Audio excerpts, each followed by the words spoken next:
Halo teman-teman, selamat datang di Sudut Koma. Gue Novi Kurniawan dan hari ini sesuai judulnya gue akan ngasih rekomendasi lagi. Lebih tepatnya rekomendasi horor gitu ya buat Halloween tentunya.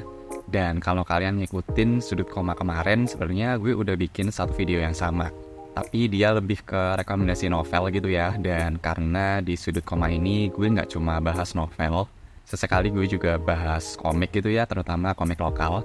Jadi, karena gue cukup banyak gitu ya baca komik lokal yang horor dan banyak yang bagus juga sebenarnya, kayaknya nggak fair gitu, kayaknya kurang atau ya nggak pas lah kalau gue nggak ngasih rekomendasi bacaan horor yang temanya tuh komik lokal.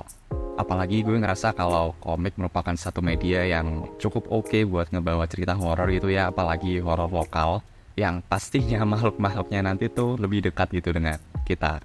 Jadi unsur ngerinya tuh lebih dapat lah. Akan ada 5 rekomendasi judul di video satu ini. 2 judul cetak, 2 judul webtoon atau komik digital, dan 1 judul yang agak spesial. Spesialnya gimana? Bakal nanti kalian tahu.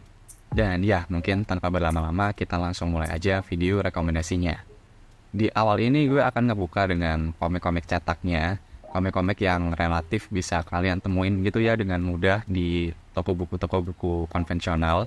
Harusnya masih sangat mudah ditemukan di sana judul-judul ini. Yang pertama adalah Shiver. Shiver ini merupakan satu judul komik horor lokal yang berupa antologi komik. Jadi kumpulan komik-komik pendek bertema horor gitu ya yang diterbitkan oleh penerbit Rayon. Gue bingung sih bacanya tuh Rayon atau Rayon. Ya itulah intinya. Shiver ini udah rilis beberapa volume, udah terbit beberapa volume. Dan gue pribadi pun sebenarnya ngoleksi, cuma hari ini gue cuma bisa nampilin thumbnail covernya aja. Karena dia ada di kampung halaman gitu, nggak gue bawa ke sini. Dan karena judul satu ini tuh lebih ke antologi gitu ya, seperti yang udah gue sampein sebelumnya. Jadi gue nggak bisa gitu ngejelasin isi dari Shiver ini sendiri apa. Karena ya, sekali lagi, dia kumpulan komik pendek, kumpulan cerita-cerita pendek yang bertema horor, itu aja. Dan karena nggak bisa ngomongin isi dari Shiver ini lebih banyak, mungkin gue akan ngerekomendasiin gitu ya volume mana yang mungkin sebaiknya kalian ambil. Ini berdasarkan taste gue pribadi, gue akan menyarankan kalian untuk ambil volume keduanya, seperti yang gue tampilin sekarang. Satu cerita pendek di dalamnya yang gue pengen banget kalian baca adalah cerita dari yang digambar sama Mark Firer. Karena gue nggak ada komiknya di sini, jadi gue nggak tahu apa judulnya, gue nggak bisa ngasih kalian judulnya. Tapi ya gue nggak nyangka gitu gambar dari Mark Firer tadi yang mungkin kita lebih familiar dengan komik sosial medianya gitu, tapi cocok banget dibuat horor gitu. Dan satu hal lucu yang gue temukan adalah template dari volume kedua ini banyak digunakan untuk volume-volume berikutnya. Gue nggak tahu ada apa dengan itu, tapi ya menarik sih. Karena emang cover yang volume 2 ini bagus banget. Oke, kita masuk ke judul kedua yang gue rekomendasikan ke kalian. Ini tetap di lini cetak, yaitu komik Sinawang karya Deddy Kurniawan. Ini juga satu komik kompilasi gitu ya, tapi bedanya kalau ini tuh dari satu autor yang sama. Jadi semua ceritanya dari Mas Deddy Kurniawan, dan isinya sudah jelas komik-komik horor dengan satu tema besar, yaitu Sinawang ini sendiri. Nah, apa sih Sinawang? Sinawang adalah satu waktu saat frekuensi antara dua dimensi menjadi setara atau menjadi terkoneksi. Di dalamnya ada cerita kantor yang angker, kemudian cerita pendakian, banyaklah. Dia ada 4 tema besar atau 4 cerita besar yang akan dibagi menjadi 2 chapter setiap cerita tadi. Entah itu melanjutkan perspektif dari tokoh utama di chapter pertamanya, jadi kelanjutannya gitu, atau cerita yang sama tapi dengan perspektif yang berbeda dari perspektif karakter lain. Gambarnya sakit banget, keren banget sumpah. Tapi jangan tertipu, gambar yang oke kayak gini juga akan berpengaruh pada hantu-hantu yang ada di dalamnya gitu. Ngeri banget, seriusan. Gue baca ini malam-malam waktu hujan, 12 malam gitu ya, dan oke gue skip sih, gue harus baca ini pagi-pagi. Karena gambarnya tuh, aduh, horor banget. Bagus, tapi horor. Dan ya mungkin kalau kalian tertarik gitu ya dengan pembahasan komik ini lebih mendetail, lebih panjang, kalian bisa tonton video khusus yang udah gue bikin sebelumnya. So ya, itu dia buku kedua Sinawang. Kemudian gue lanjut ke judul selanjutnya yang ini masuk kategori komik digital, lebih tepatnya webtoon.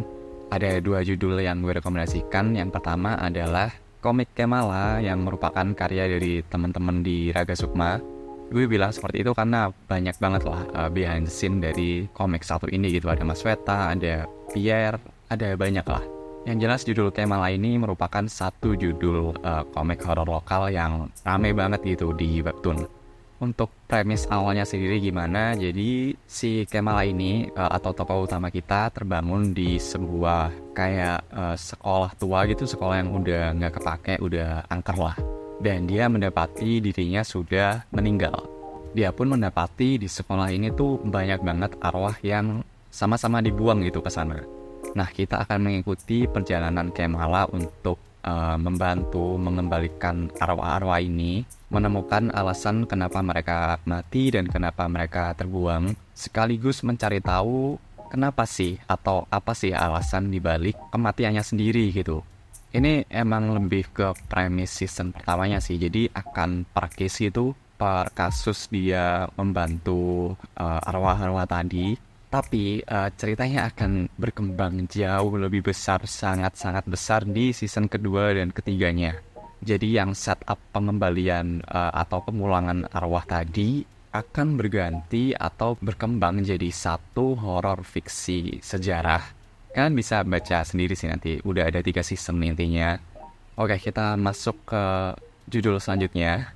Gue mau merekomendasiin judul dari Mas Ino Septian, yaitu Creep. Creep ini sendiri merupakan, ya seperti tema besar dalam video ini, merupakan horor lokal yang waktu gue pertama kali bacanya tuh dulu banget, waktu gue masih aktif baca webtoon, mungkin waktu gue SMA. Dia tuh lebih ke satu episode, satu cerita horor. Jadi mirip antologi, bisa dibilang gitu sih. Walaupun ada beberapa karakter yang beberapa kali muncul di beberapa cerita. Nah, menariknya adalah, ya, gue baca saat komik ini masih tayang ya. Yang tadinya ceritanya tuh per misteri atau ya sekali lagi satu episode, satu cerita yang beda gitu dari satu dengan yang lainnya. Lama-lama tuh jadi nyambung atau ada satu garis besarnya lah. Dan itu mind blowing sih, karena ya sekali lagi gue ngikutin Creep ini waktu dia masih tayang. Jadi kita tuh nggak tahu, benar-benar nggak tahu ada garis besar atau ada benang merah di antara kesemua cerita ini gitu. Ini emang satu judul besar gitu ya, satu judul horor lokal yang besar di webtoon dulu. Sekarang juga masih sih. Karena setelah judul Creep ini ada judul Creep lain, yaitu Creep In dan Creep Out. Creep In gue sempat baca beberapa chapter gitu ya. Setelahnya gue langsung stop baca webtoon. Ada masa dimana gue berhenti baca gitu. Jadi Creep In gue gak selesai, gue baca sebagian doang. Dan Creep Out gue belum baca sama sekali. Tapi gue yakin sih kalau kalian udah suka sama Creep, kalian juga akan suka dengan Creep In dan Creep Out tadi. So ya, itu untuk judul keempat dari Ino Septian. Masuk ke rekomendasi terakhir, ini adalah satu judul yang gue janjikan spesial.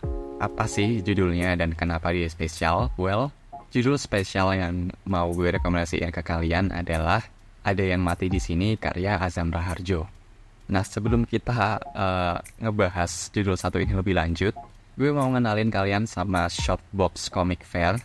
Dia merupakan satu festival komik independen gitu ya, yang skalanya global. Dan Azam Raharjo ini merupakan seorang komikus independen lokal yang udah terkenal sering banget masuk atau ikut festival tadi gitu. Dia sistemnya annual atau tahunan. Dan Ada Yang Mati di Sini adalah salah satu judul yang sempat masuk ke festival satu ini. Nah, kenapa gue nyebut judul satu ini tuh spesial dan kenapa gue pengen ngebahas judul satu ini di Sudut Koma?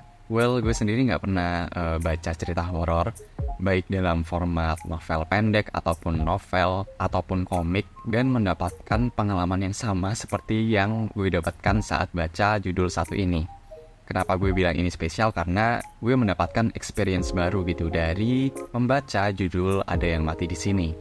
Experience-nya seperti apa? Well, gue ngerasa seperti lagi masuk ke rumah hantu. Karena ceritanya ada sebuah rumah itu ya yang udah terbengkalai di Jogja kalau nggak salah. Dan kita akan mengikuti cerita sebagai tokoh utama. Jadi POV-nya tuh kita. Bayangin kalian lagi main game FPS lah. Jadi kelihatan tangan kita doang, ya gitulah. Yang mendatangi rumah angker satu ini. Dan karena satu dan lain hal, kita terjebaklah di dalamnya. Kita akan diajak untuk mengikuti apa sih sebenarnya misteri di dalam rumah satu ini. Sekali lagi dalam POV orang pertama dengan gambar yang luar biasa sih. Itu sebabnya gue ngerasa gue dapet experience baru gitu saat membacanya. Gue nggak pernah dapet experience yang sama dari cerita-cerita horor yang udah pernah gue baca. Maka dari itu gue pengen banget ngerekomendasiin judul satu ini ke kalian. Beneran deh, kalian harus baca sendiri judul satu ini. Dia hampir 200 halaman gitu. Dan basisnya adalah komik digital, tapi dia nggak ada di platform seperti yang judul-judul yang udah gue bahas sebelumnya. Dia nggak di webtoon gitu. Instead kalian bisa pergi atau mengunjungi karya karsa dari Mas Azam Raharjo. Atau gue tampilin kali ya Instagramnya. Dia ada ngasih link sih di profilnya yang akan menuntun kalian ke karya karsa untuk membeli judul satu ini. Ada banyak sih sebenarnya judul-judul dari Mas Azam Raharjo ini, tapi yang pengen gue bahas kali ini adalah judul Ada Yang Mati di Sini, yang merupakan komik beliau yang masuk ke Shortbox Comics Comic Fair tadi tahun lalu.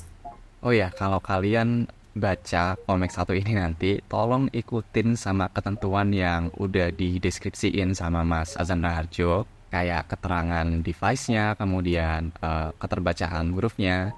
Karena dengan ngikutin format bacanya tadi, kalian akan dapat experience yang jauh lebih oke gitu. Waktu gue bacanya tuh, gue kayak, wait, itu ada yang ngintip gak sih di balik sana?